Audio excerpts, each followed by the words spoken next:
Namaskar. Welcome to the afternoon session. In the morning session, there was an excellent paper on what may be called a gender inquiry into three texts as mentioned in the Vedantic tradition, namely the Upanishads, and then Param Pujya Adi Shankaracharya's comments on certain aspects. And from that, a discourse was developed that gender cannot be specific to any attainment of knowledge, because attainment of knowledge is independent of the status, the social status, or color, or any other location of the individual. And then in that analysis, however, there was some kind of a rather apologetic situation about the classical system of India in which the Varna ashram was posited. And then I made a kind of extensive response which almost became a talk in itself about how we should look at this very crucial problem that faces us today in India. Namely, how to look upon our own ancient system, social system, which existed for a long time. Now, currently there is this whole discourse that this was a hierarchical society in which there is no equality. You see, in which some people are considered low by birth, and that this is a form of injustice. Now, this is a modern critique of ancient societies, not just in India, but anywhere in the world.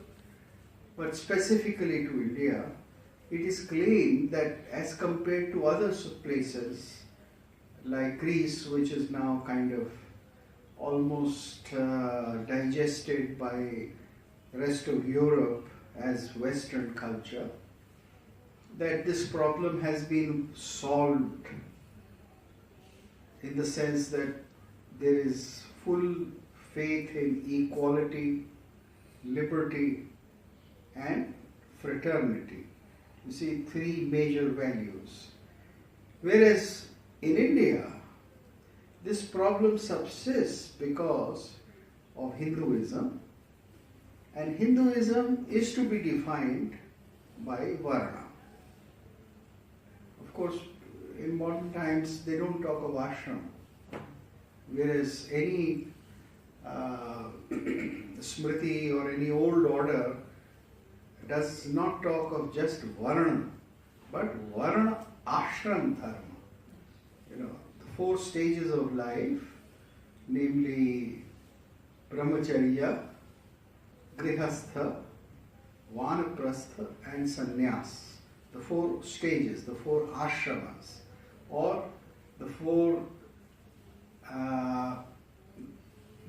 grounds on which life of a social human being rests. That's why it's an ashray, and therefore it is an ashram. That is not mentioned now in modern discourse, but only the Varna is mentioned. Now, the critique of this has been on for almost 150 years, let's say, since the advent of the British incursion into India, the critique has been there, let us say, from 1770 onwards. And later on also, people have defined this as a problem because it is in contrast to the modern European values of equality, liberty, and fraternity.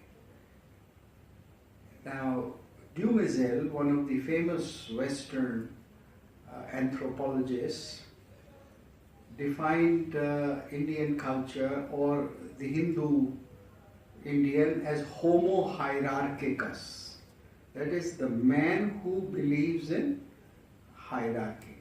But then his definition of homo hierarchicus was not just in terms of criticism.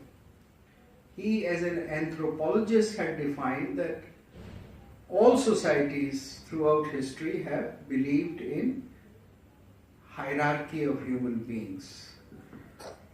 Now, the question is, how do we deal with this thing today? You see, today it has become, first of all, a guilt complex. That there is something wrong. There is something wrong with Hinduism or Hindu ideals, and Hinduism is equal to hierarchy. And if it is equal to hierarchy, then it is not capable of admitting the value of equality. Then there can be no equality. And if there is no equality, especially because of birth, then there will be no fraternity. Because if somebody is up, higher up, and somebody is lower up, then you cannot mix around on equal grounds. So, equality and fraternity are not possible. And if equality and fraternity are not possible, then liberty to choose, liberty to act, liberty to claim a status in society is also denied. So this is the modern critique. Now, the very idea about equality of men or equality of man as born is for the first time stated in Rousseau. All men are born equal. They have nothing to lose but their chains. So he most strongly, of course there are other authors like Auguste Comte and others during that period, but this is the Enlightenment period in Europe when there is a rejection of status by birth. Till this time in Europe, society was divided largely into two sections. The royal, those who were highborn, and those who were serfs or the lowborn. And perhaps this was the order in Europe, even in ancient Greece, even in Egypt, where there were only two classes, the ruler and the ruled. There was very little, hardly any of the middle class. In Europe, the middle class, the money lending class were the Jews, who were again in no way accepted as equals. So they were also rejects. So the background of European society, where they had only the ruler and the ruled and no middle class, at the advent of the mercantile revolution, when it pushed a social change, then it pushed a change in favor of bringing the classes together, an emergence of a new middle class. You see, the new middle class emerges, and this middle class was a business community, and this happens especially after the Renaissance, which means when the Turks had invaded Greece and occupied it, and when so much of literature and classical learning flowed into Europe. And when technology brought about big changes in the social system of Europe, and the new economic class started emerging. So acquiring a status for the middle class. But traditionally, as there was no middle class, so a whole system had to be devised, and a system of thought had to be devised to bring in the middle class, make them respectable, make them acceptable. Earlier, somebody from the middle class would have to marry somebody who was a little higher up, or who had a kind of a little touch of the royalty, and then acquire a status in spite of money. So, there is the classic example of William Shakespeare, who married a rich lady, Anne Hathaway, and then became respectable, had money, and he made more money through his theatre. So this is one aspect of European society, when it culminates in a full declaration in Rousseau that all people are born equal. In other words, there is social mobility which is accepted there. Earlier it could not be mobility. It was according to birth. Either you were high-born or you were low-born. So Europe was following, all societies all over the world were following this system, that status was according to birth. But because there was enlightenment in Europe, and then enlightenment of Europe, when the Europeans came to India, especially Europeans as rulers or as enlightened people, and when they considered themselves as having a burden of enlightening Indians or other dark people, the non-white people, then they propagated what was called the white man's burden, or the new learning, a new system of thought, something which was not static, something which was not oriental, something which was not unequal. So you see, this was a whole discourse of the European class when it came to invade India, Africa, and various other regions of the world. So you see, this is where colonization began. So it's primarily an activity of colonization which started sizing up African and Asian societies. So in sizing up the Indian society, they said that Indian society is divided into classes. Then a whole discourse was developed that Islam does not believe in hierarchy. And a retrofitting and a rewriting of Islamic vision was done by 19th century Islamic people, that Islam also believes in equality of men. Now this was not true at all. Neither in the Arabic history nor in the ruling classes of medieval Muslim aristocracy. See, they never believed that people are born equal. Islamic society was also divided very clearly into three. The high-born, who were called Ashraf. See? Then there was something which was close to the middle class, working class, and that was called Ajalaf. And then those who were very poor in the working class, and they were called Arzal or Zalil. So people were divided into social class in Islamic societies also, and this is how it was. And you still have a distinction between the Arabic Muslim and the non-Arabic Muslim prevalent to this day. For instance, all the Arab Muslims believe that the leader of Islam can only be from the Arab world. So the Mustafa, or the leader, can only be from the Islamic world. In fact, it can't be even from Pakistan. It has to be from Arab.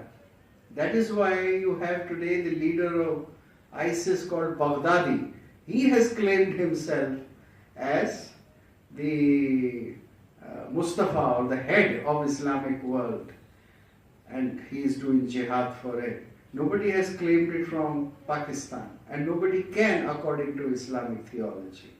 You see, these are some of the things we must understand in detail when we especially think about Indian history and about modern discourse as to what is the analysis of modern India and what are different scholars of different traditions saying about it. Now, in the 19th century, when there was this big impact of the European thought on India, in which Indian society was considered to be a hierarchical society, an unequal society, and therefore a dark society, there was in many ways a reaction to it from India. So what was the reaction? Now the reaction of a man who is defeated is different from the reaction of a man who is independent or who is self-governed. India at that time was not self-governed. India had been more or less subjugated by the British by the end of the 18th century. And India had been subjugated for several centuries before that by the Islamic rulers for most part of the, in most part of the country. Therefore, we had a very apologetic attitude. And the apologetic attitude was that we claimed that we had those two qualities by which the Christian whites thought themselves to be superior. So when the superior Europeans claimed, our rulers, when they, and those who brought so-called enlightenment into India, when they claimed that these are the two great qualities which we have and which India doesn't have, then India or Hindus also started saying, no, we do also have these two qualities. And what are these two qualities? Number one, that we believe that all men are born equal because we believe in one Atma, we believe in Brahma, Sarvamidam Khalu Brahma, everything is Brahma, we believe that, right? You don't believe it, but we believe in it, and therefore we believe in the equality of all beings, we believe in the equality of all religions, we believe in the equality of all human races, we believe in the equality of all human cultures. Now this was essentially the idea which was put in as a reaction. And the writings and the speeches of Vivekananda, they most clearly in his Chicago speech and later on, they take this attitude. That because everything is Brahma, so whole idea of a Brahman being higher, a Brahman being unequal or at the top is not what we have believed. We have believed that all human beings are capable of enlightenment, that they are all equal. In terms of social activity, they may have to do different activity. So you see, this was the discourse which was given. At the same time, there was another important factor, which was monotheism. Christians came up and they said, look, you believe in too many gods.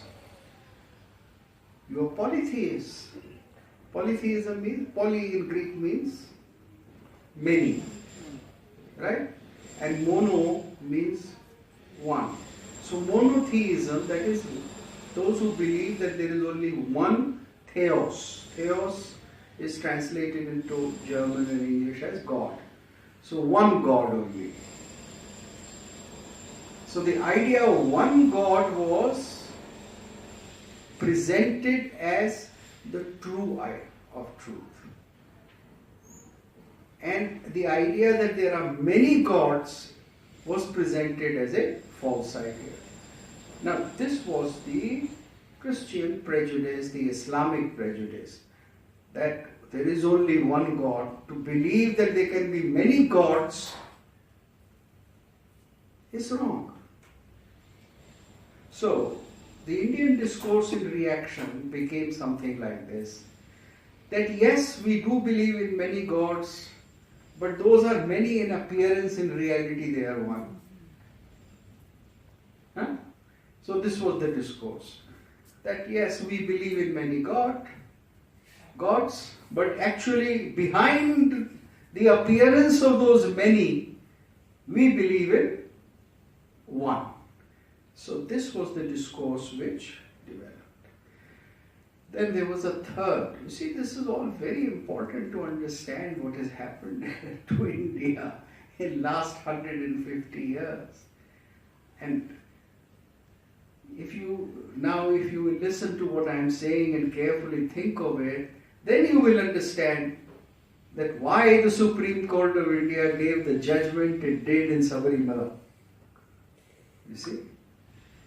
That the Supreme Court of India did the great outrage of telling you that you are practicing a prejudice against women,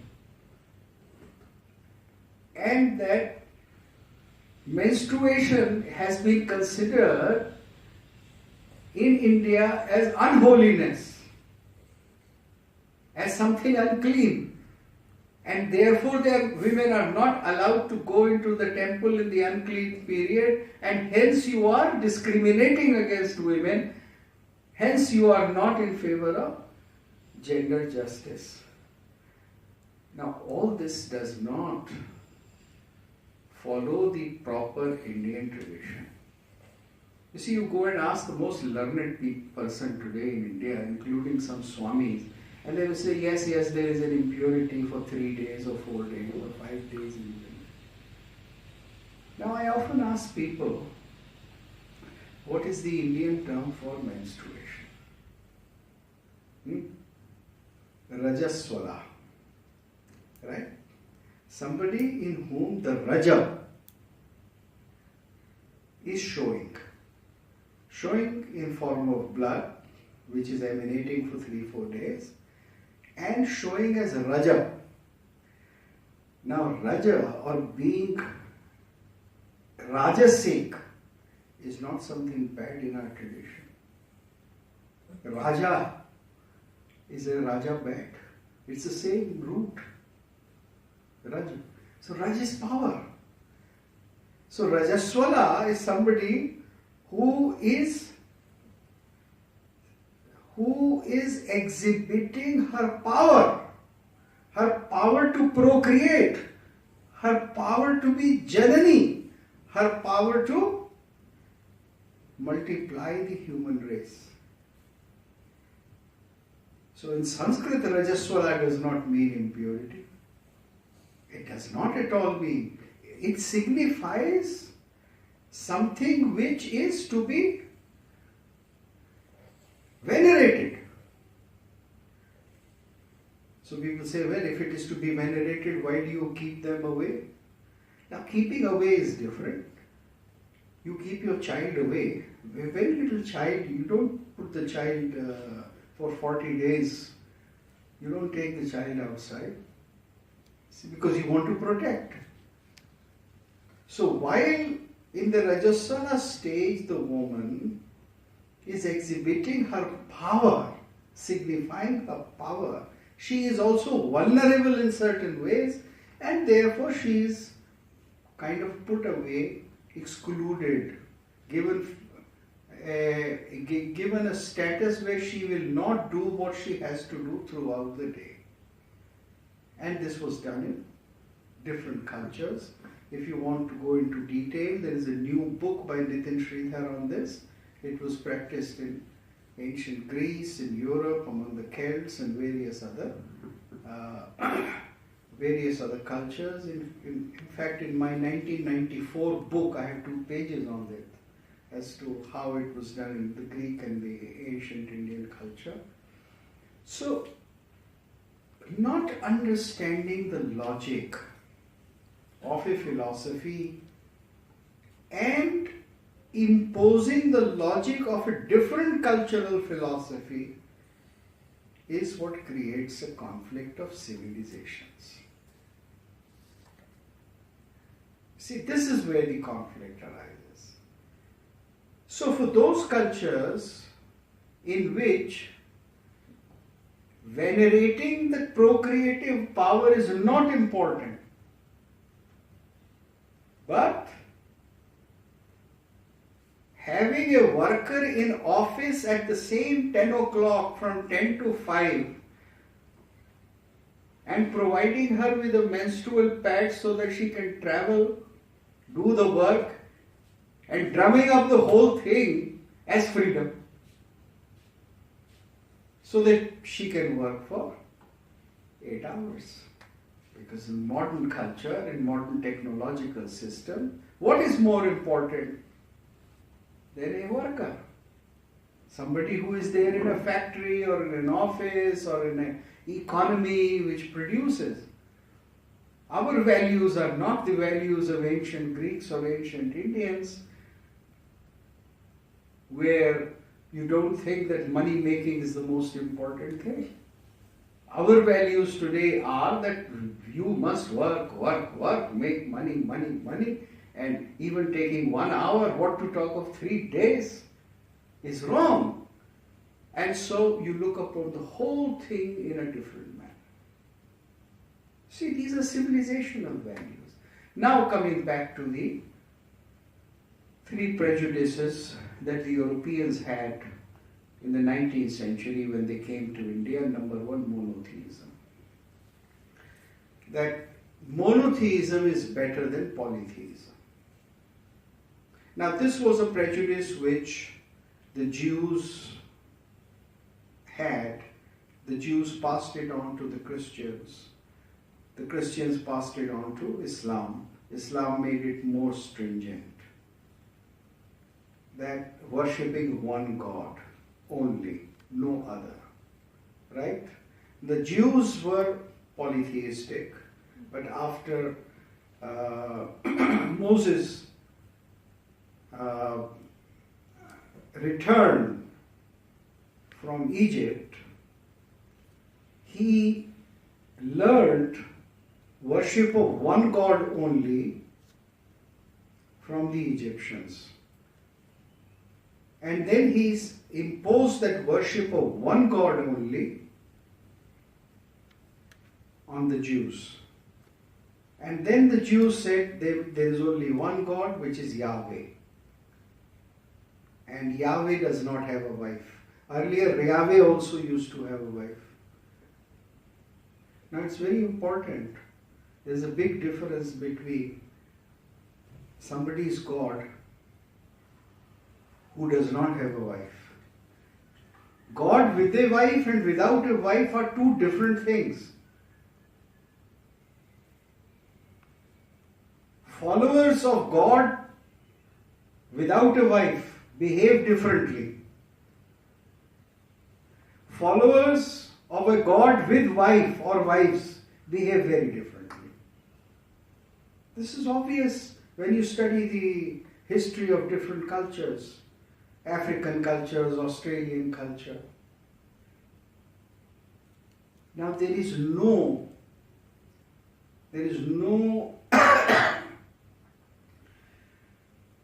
bar to a wife or a husband or a sexual relation of a god to another god or a human being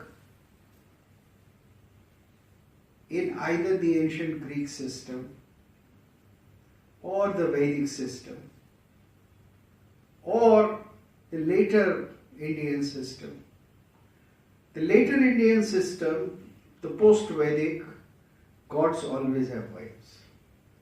There can be no God without a wife. Otherwise that God is useless.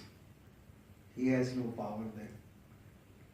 Shivaha Shaktya Yukto Yadi Bhavati Shaktaha Prabhavitum Nachedevam Devo Nachedevam Devo Khalu Kushalaha Spanditum Api. He cannot move even. If Shiva is with Shakti, then Shaktya yukto yadi bhavati Shaktaha, then he is powerful. If he does not have Shakti, then he cannot move, he is useless.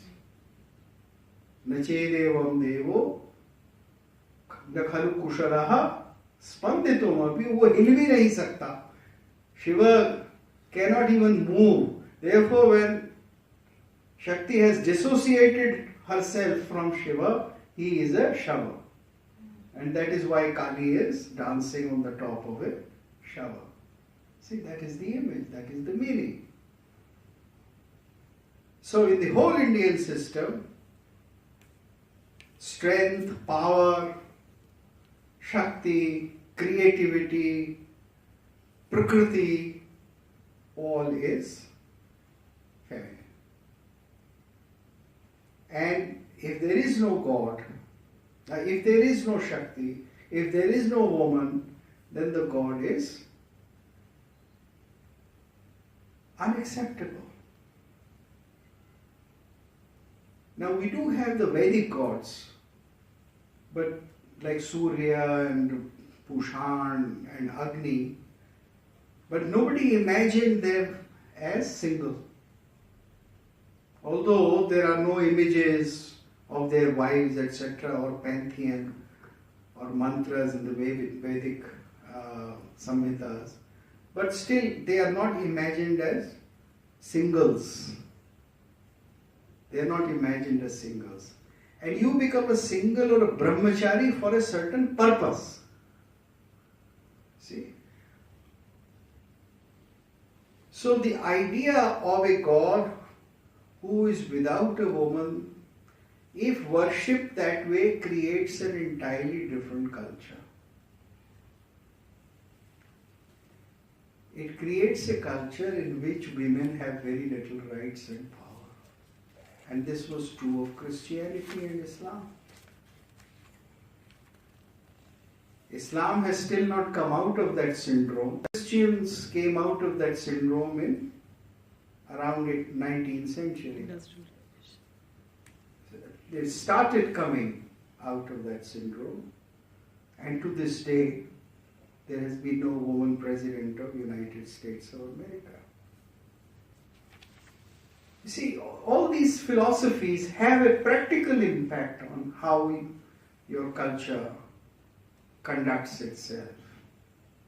So, coming back to 19th century, the Indian discourse that we believe in one God, we believe in Nirgun Brahma. Sarvavidam Khalu Brahma, Vedantik Brahma, Vedanta, Upanishad, Brahmavad.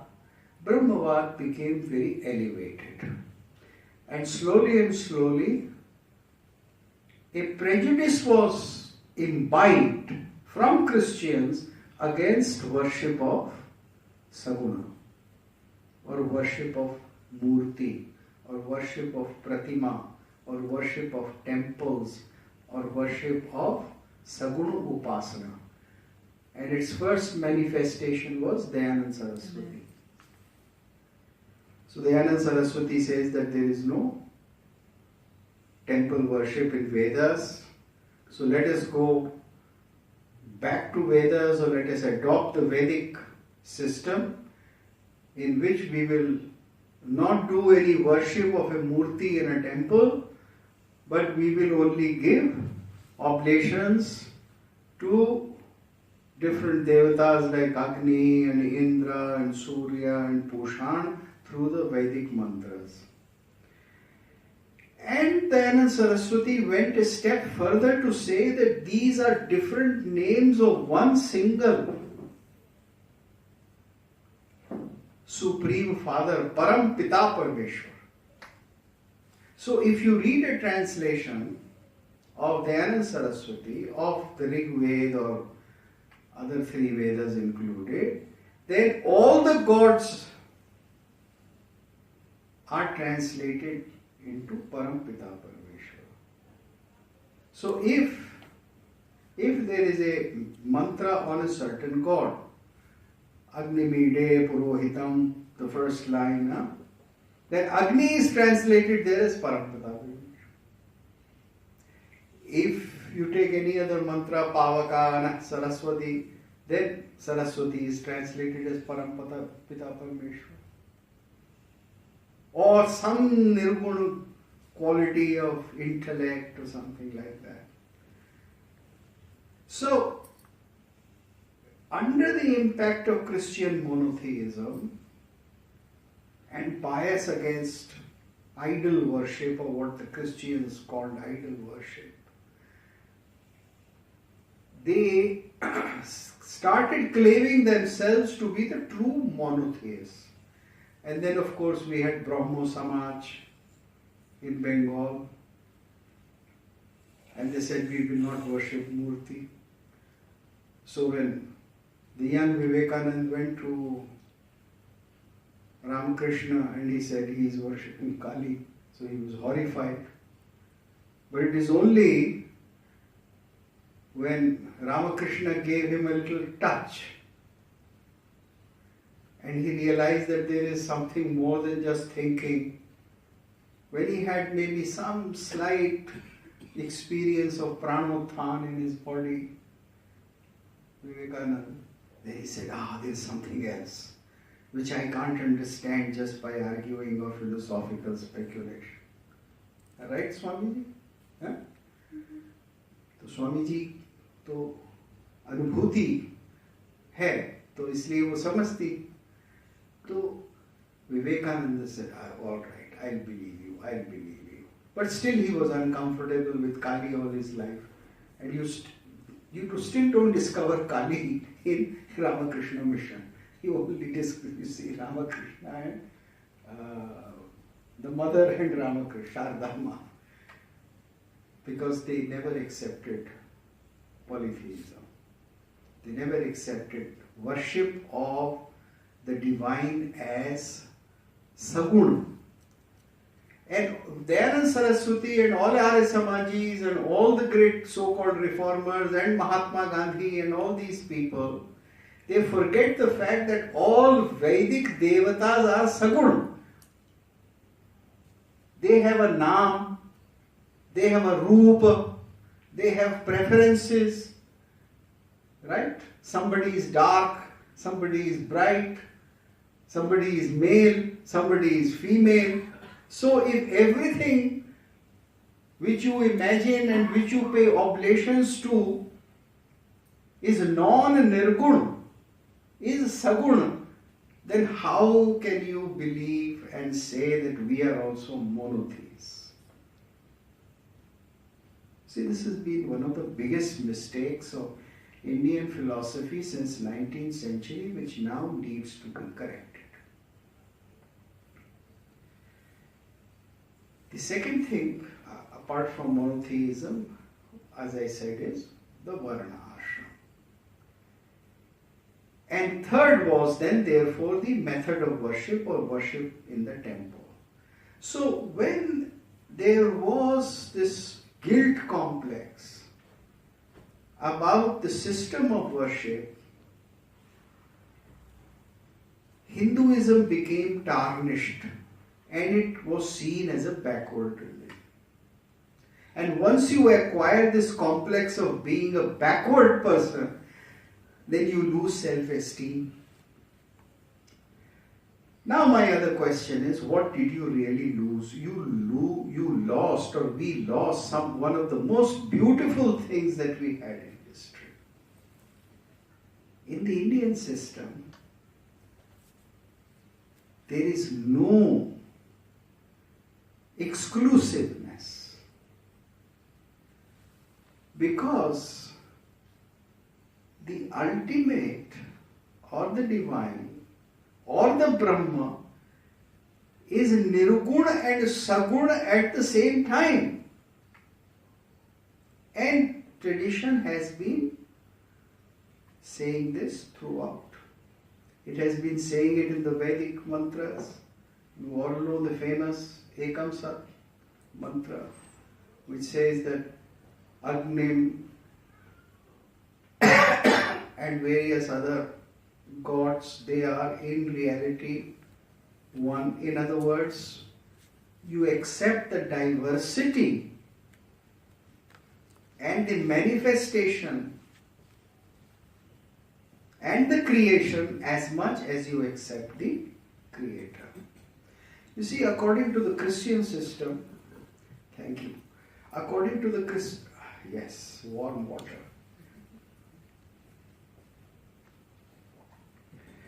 According to the Christian system, creation is separate from the Creator and it is inferior.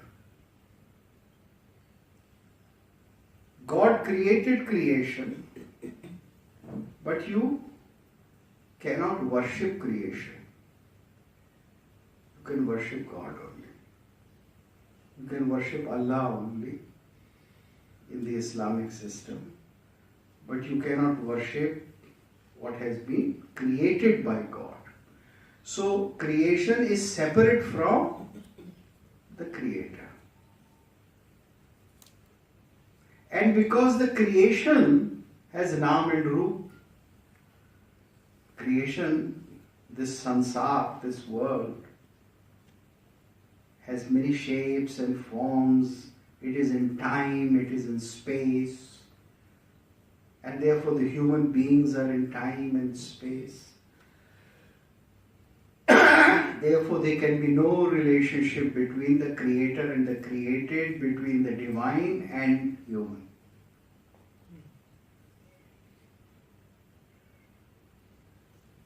Because they are separate. Now, Christians have a philosophic difficulty all the time. If they are asked a question, how is it that God had a son?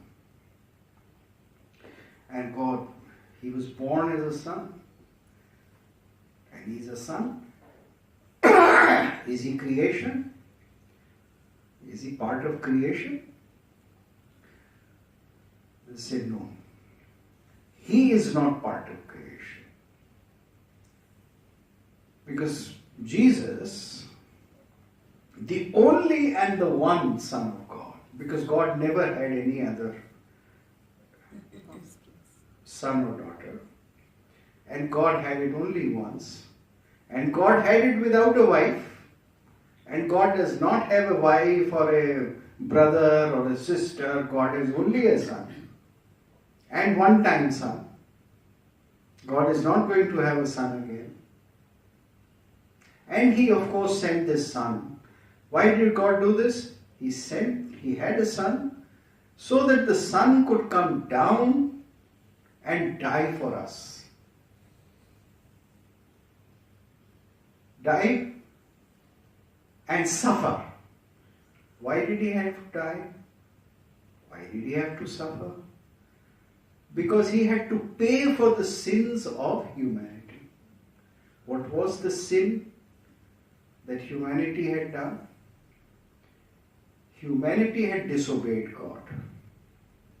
Disobeyed God by eating the apple. And the apple, which excited tremendous sexual desire in Adam and Eve, and therefore they were cursed. And therefore their progeny is always born in sin. And because they had sinned through disobedience and through sexual intercourse, therefore Jesus had come and to suffer and die and then go back to heaven. And Jesus is not part of creation. It was only an intervention. He is never part of creation. Therefore you worship the cross. You don't make a murti of Jesus, right? You only make a sketch of Jesus. Now that's another question, that Christianity allows two-dimensional painting but does not allow three-dimensional murti. Why? See, this is again a problem with Christianity and Christian theology. But all this problem is because there is a distinction between the Creator and the created. the creation and the created are different. Now, because the creator and the created are different, therefore God and man is different. Therefore no man can say Aham Brahmasmi, either in the Christian world or in the Muslim world.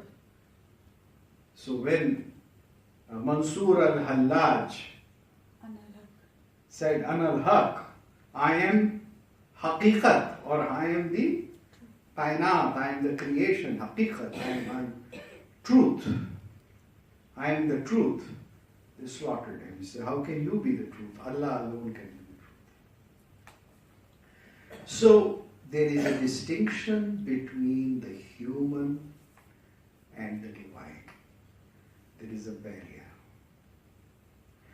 If you contrast this with the ancient Greek and the Vedic systems, then you find that in the Vedic system or in the ancient Greek system, there is no such distinction. Zeus, the highest of the gods in the Greek pantheon, he is all the time making love to human women, procreating progeny. He impregnated Leda in the form of a swan and created a divine child, a child which then became one of the demigods.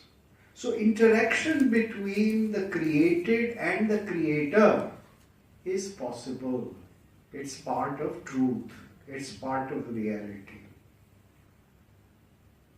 And similarly, in the Hindu world, there is avatarana, descent, avatar, coming down.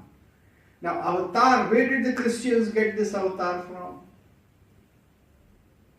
Where did Christians get the idea of Jesus, not as a prophet but as a son? Because the Jews had so many prophets, but they did not have a son. The Old Testament does not have a son of God.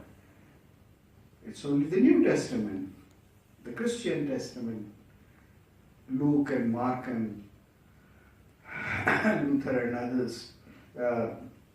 So,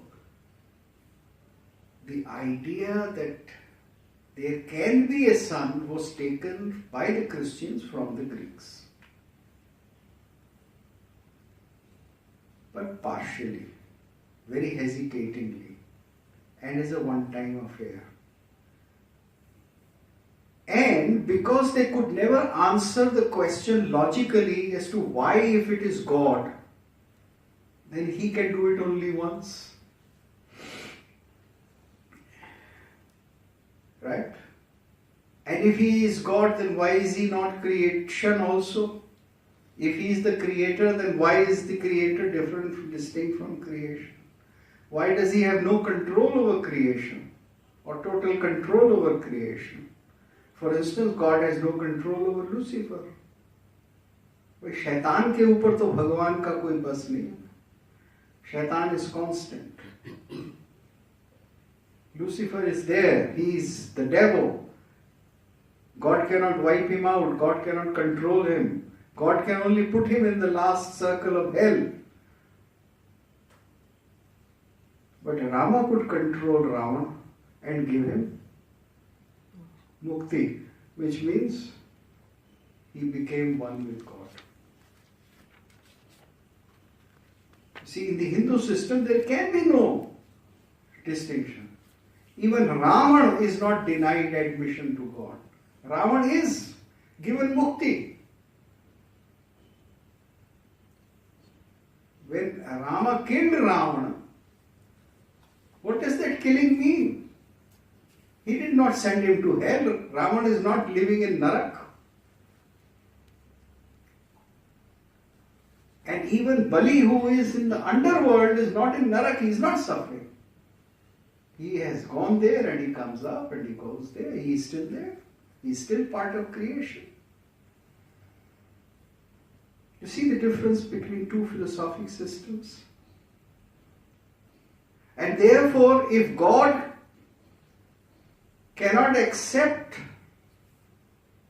one who has quote unquote sinned. Therefore, the people of God will also not accept those who don't accept God. And hence the concept of heathen. That I am a Christian, you are a heathen. You will suffer hellfire. About 10 years ago, I went into one of those interfaith dialogues. There are interfaith dialogues going on all over the world, I had an interfaith dialogue with Dana Miriam also about several years ago. So I went to this conference in Greece, and as soon as I landed in this beautiful island, I saw some other delegates coming in. There was this huge man, American, big, burly.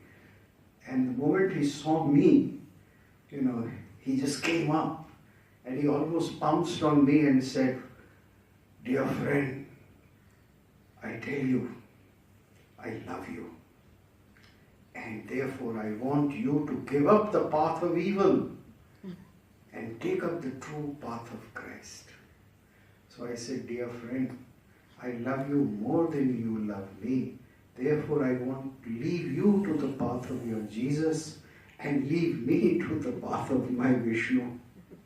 Please don't try to take away from my path. Let's continue both on our paths." Now, this is the reality. You see, philosophic doctrines, once you deeply go into them, then you see how the cultural differences come. You see, our Swamiji was very profound in talking about these distinctions. And I remember, I think it was in almost 10 years or 12 years ago, he had two Hindu-Jewish dialogues. Yes. The first Hindu-Jewish dialogue was held in Israel. The second was held in Delhi for 5 days.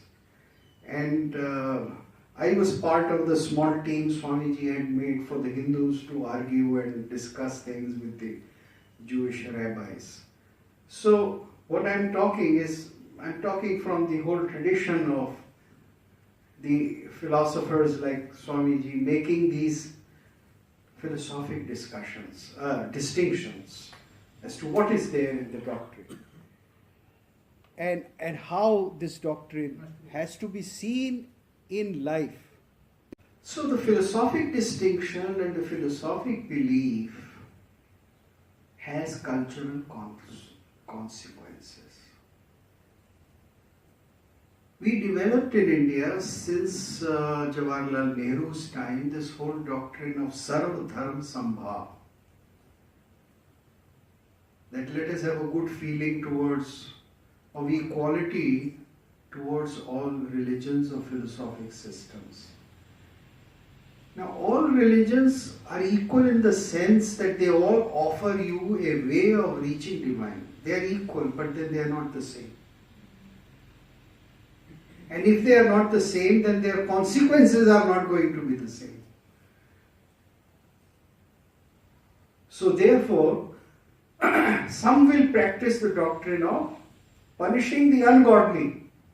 That is, punishing God, those who don't believe in the God in which I believe. Therefore, the difference between Christianity, Islam, Indian Hindu system, ancient Greek system, or the ancient Egyptian system, or the ancient Chinese system, they have to be assessed in terms of cultural consequences. Each philosophic system has a cultural consequence. And if we talk of equality now, then do you think it is correct to grant that you can have a belief that those who don't believe what Christians believe will go to hell? This is height of inequality. if I presume that my way is the only way to heaven and your way is the way to devil, then in that case I am being totally unequal. How can I claim this equality in terms of Rousseau alone, that all men are born equal? All men may be born equal, but all men are not believing in the equality of humanity. If you are believing that some will go to hell and some will go to heaven according to what they believe, then you are not believing in inequality. And if you are not believing in inequality, then there can be no fraternity. That is why many verses of the Holy Quran forbid you to spend your time with the non-Muslims. Don't spend your time with non-Muslims. Don't eat with them. Don't drink with them. There are many verses. This is because they believe in this distinction. So, taking into account the cultural inequality, the cultural consequences of philosophic belief today is the most important thing. And in India, it had a beginning with the idea of monotheism.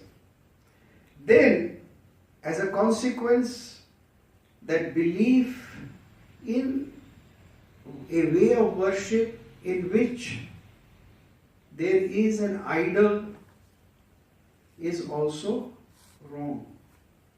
See, this is or it is not so good. And now Hindus have to cure themselves of this idea, which we developed in the 19th century, that Saguna Upasana is inferior and Nirguna Upasana is higher.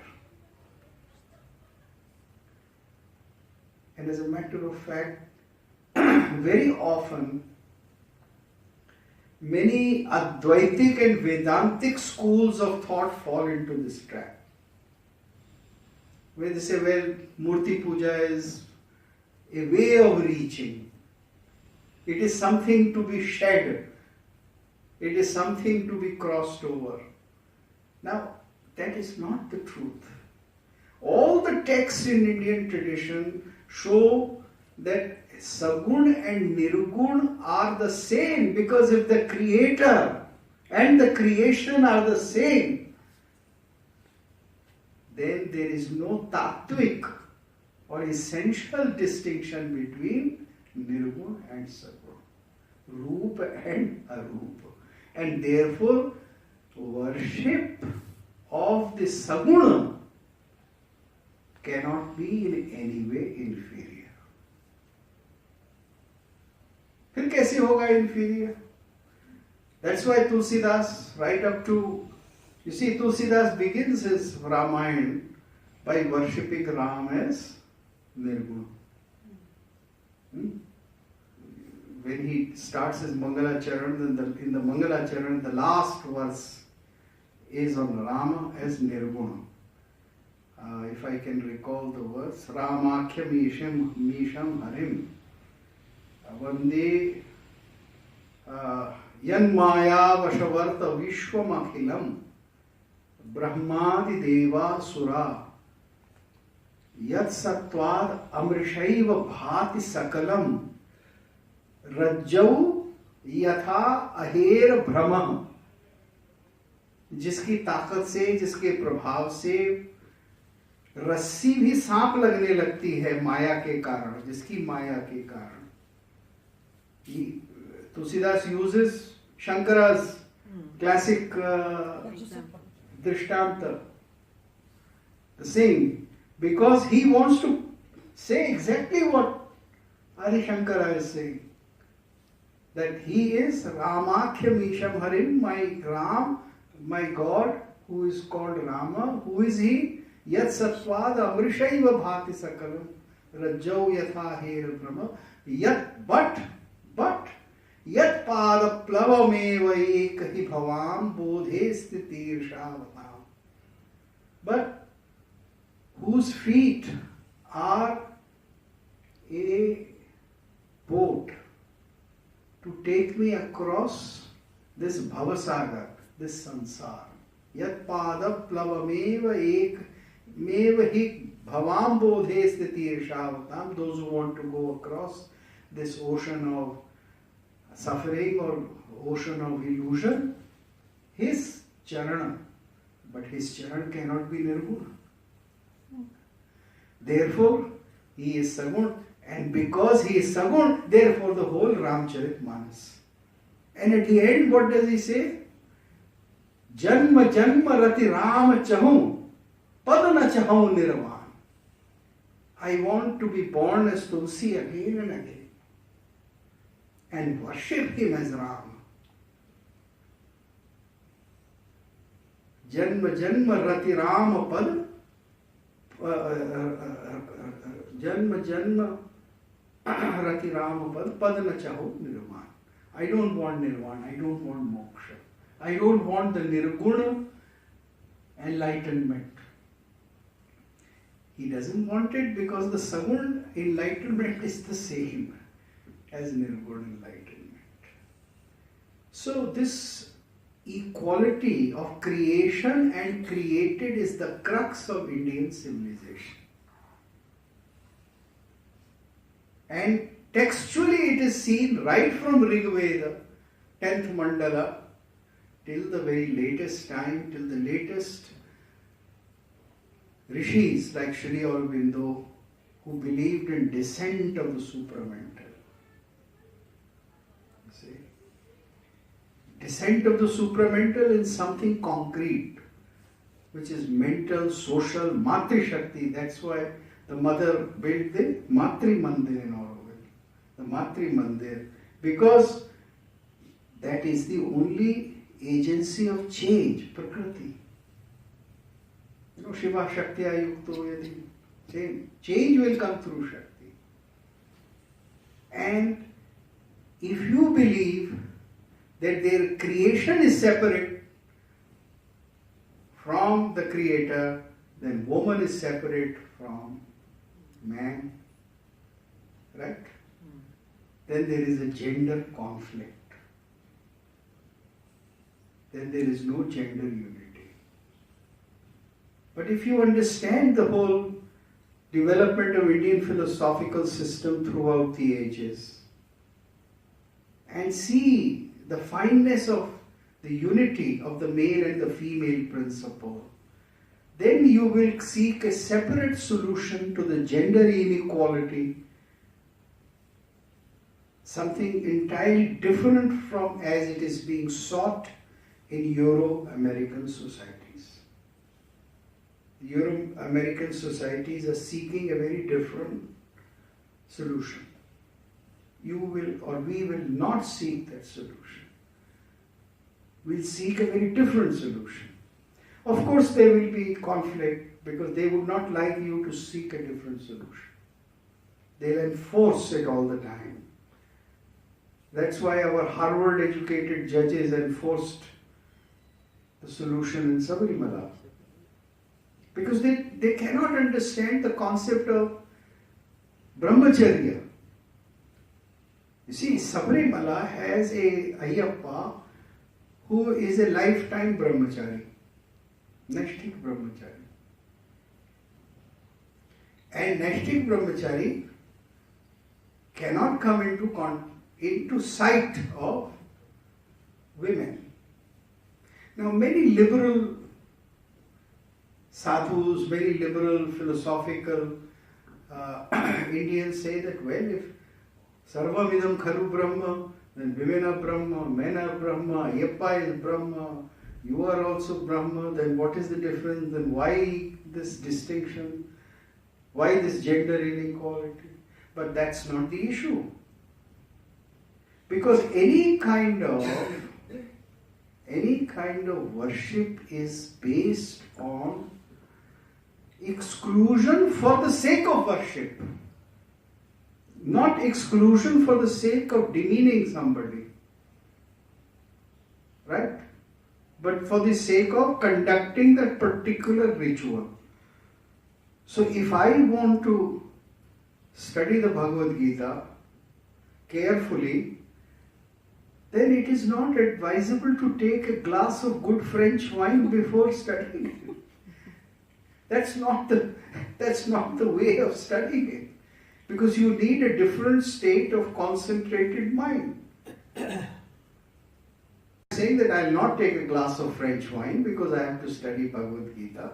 That doesn't mean that the French are bad, that French wine is bad. You can take it after your dinner. Even Ayurveda prescribes taking asavas. So, the same thing is not excluded at another moment, but it is excluded for a certain practice, for a certain ritual. Now, this whole concept of ritual is related to the Hindu mode of worship. Of course, it was done, and it is still done partially in the Greek system, Greek Orthodox Christian system, Catholic systems. See? And it is something which is artificially created by exclusion and by acceptance of certain symbols and reaffirming those symbols mentally. See, when you go into a church and you take the bread and wine, right, as flesh and blood of Christ, then is it literally flesh and blood of Christ? No, it is symbolic. So it is an inclusion. It is an imagination, it is a concentration. Similarly, in the ritual of not entering the temple of Ayyappa, while a woman is in a procreative state or avastha, which is from age of 10, 11 to 50, symbolically, is worship of brahmacharya. The concept of brahmacharya has to be understood. The Christian concept of brahmacharya is sexlessness. So, for a Christian priest, not now, after Reformation, but before that, there was no marriage, right? He had to be celibate. And if the priest could castrate himself, that was even better. There were examples in Christian history. But the Hindu concept of brahmacharya is not absolute brahmacharya. It is brahmacharya according to the occasion and need. So there is brahmacharya during the student period of total abstinence. Then there is brahmacharya which practices restraint and abstinence periodically during your lifetime, your avastha of grahastha. And there is different brahmacharya code for vanaprastha and again a different code for sannyasta. So the Hindu concept of brahmacharya is ritual according to your avastha. And worship of brahmacharya in general is one major method of cultivating spiritual power in the Hindu system. And Ayyappa temple symbolizes worship of brahmacharya, which our Supreme Court cannot understand because the influential judges among the Supreme Court are Harvard educated. They are following a different system altogether. It has nothing to do with gender discrimination.